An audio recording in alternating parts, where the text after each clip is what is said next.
Good evening. It's Monday, May 20th, and there was just a pretty bad tornado, destructive tornado down in Moore, Oklahoma. And I figured I'd take the opportunity just to show why storms can be so destructive and cause a devastation and horrible tragedy that you see down there, and really why this area of the country is known as Tornado Alley, because there's a few main weather features that are present this time of year in this region of the country.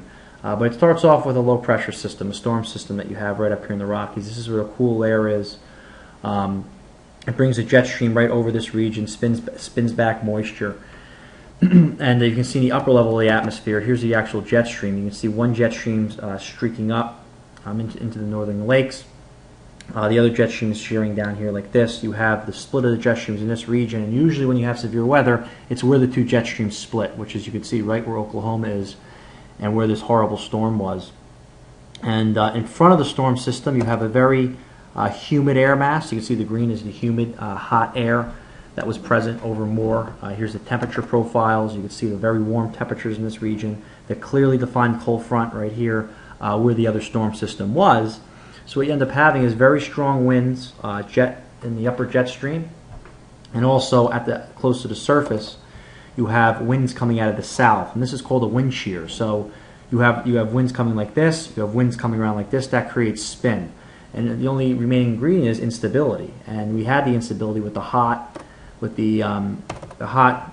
temperatures down here, the humid air mass throughout the day. The heat builds, the heat builds, the heat builds, and then usually towards the end of the day, 2, 3, 4 o'clock, the cap that's preventing the rising motion from spreading breaks. And that's, you see these explosive supercell thunderstorms like you saw with this storm that just went through Moore.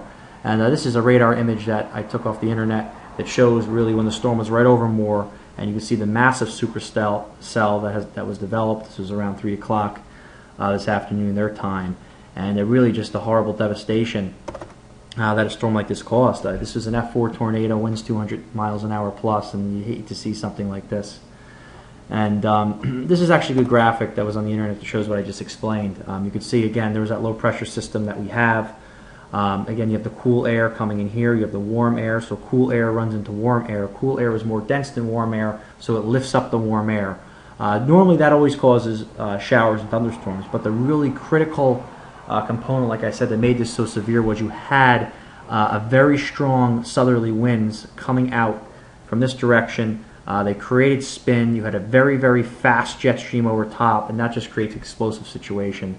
And that's what ended up happening, unfortunately. And just thought I'd take you through the science a little bit. For our weather in the East Coast, it'll be a little bit of an unstable week for us. There'll be some thunderstorm showers through the week. I think by the weekend, Memorial Day should be nice. Not real hot, but it'll be 60s and 70s. But I'll do another post this week on that. But for now, I just wanted to show why that just happened and more, and why and how situations like that can happen.